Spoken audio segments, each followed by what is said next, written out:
We are now in the thick of this impeachment inquiry. It's now a public thing that everyone's paying attention to, and things have certainly moved fast, I should say. But I would like to take a look back at the beginning of this scandal, when surprisingly impeachment was finally on the table. At that time, I was joined by investigative journalist David K. Johnston to break down how seriously Donald Trump should be taking this scandal and what our expectations at the time of the process were. Let's watch. So things have been developing fast, even this morning. We've talked previously about how Donald Trump reacts under pressure, under investigations. You've been watching as things have been developing. What are your initial impressions to how this story has played out? Well, there's an enormous amount going on. It's almost impossible to keep track of all of it at the moment. But fundamentally, what's happened here is the dam has broken. Donald Trump had built this dam of secrecy, this wall of secrecy.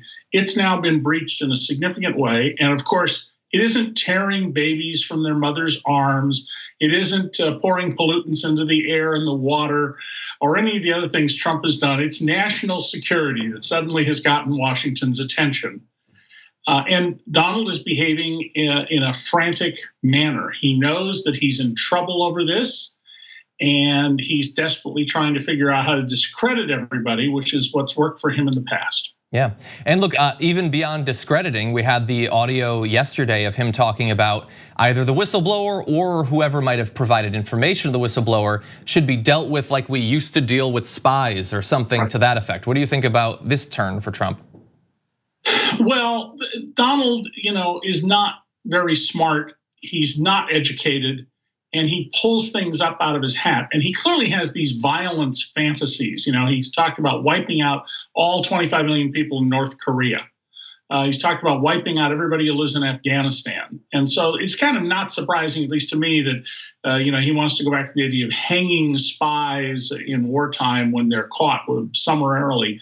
What's bizarre about this is the whistleblower, whose identity we're going to learn pretty soon, he or she is going to testify.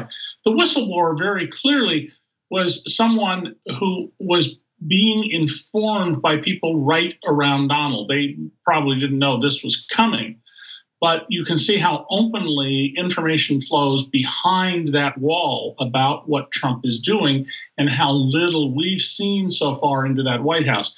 But taking political discussions and putting them onto a server reserved for covert operations that are presidential level is a real good example of how Trump is trying to hide all the bad things he's done. Yeah, so I'm curious so far, if you were Rudy Giuliani or Attorney General Barr, how worried would you be about being sucked into this in a way that might be consequential? Well, they're both going to be sucked into it. In Rudy Giuliani's case, he shot himself in the foot the other day by saying, "I'm not a lawyer here." That means he doesn't have any confidentiality claims at all. I will not be the least bit surprised once we get a new administration if both of these men end up in prison. I mean, let's remember that John Mitchell, who was the Attorney General for Richard Nixon, and Kleindienst, one of his other attorney generals, went to prison. And I think Barr here, if the whistleblower complaint stands up, and it seems to be very thoughtfully and carefully written, Barr here may well find himself wearing an orange jumpsuit. We've talked about other scandals that Donald Trump has been involved in.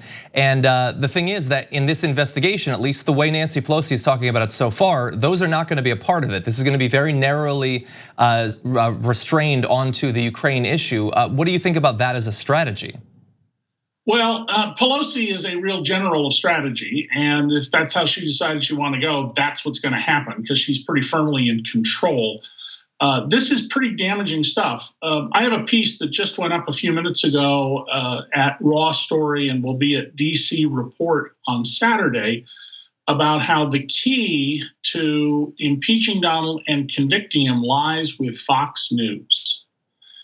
There are a lot of Republican senators who would vote on this, who would love to get rid of Donald Trump at this point. Scaramucci told the BBC today, I'm in Hamburg, Germany, which is why I saw this, that he believes about 30 Republican senators would vote to convict Trump on an impeachment if they could cast a secret ballot. So how do you open up the opportunity for the Republicans to leave?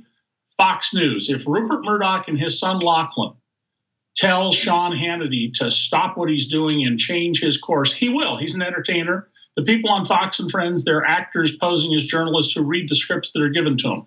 And so Rupert Murdoch and his son Lachlan are in a position here to move all of this. And as soon as one Republican senator comes out in favor of impeachment, others will follow. If you can get two to come out right away, there'll be a very rapid following, and we will see the end of Donald Trump. And the 46th president of the United States will be Mike Pence, who has zero chance, I think, of being elected in 2020. I think that's a pretty appropriate prediction there on Pence's part. You mentioned that you're in Hamburg. You're currently there for the Global Investigative Journalism Conference.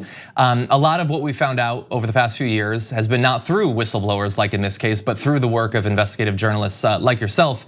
But we've also seen Donald Trump's strategies for destroying the credibility of the media, or his attempt to at least, spreading to other regimes. What is the feeling amongst the international community of investigative journalists right now?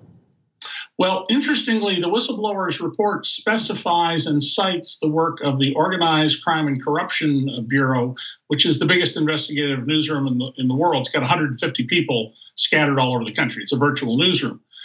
There's an awful lot of discussion here and concern about rising authoritarianism, about countries where we could not hold our next biannual conference because they're authoritarian regimes. But the availability of funding for this conference, the number of people who've come is way up, and it was way up 2 years ago when we met in Johannesburg. So, I mean, overall, I think on a world level, we are seeing dramatic improvements in investigative reporting. When I started out 50 years ago, you were oddballs in the newsroom. So things have gotten much better in that sense, John.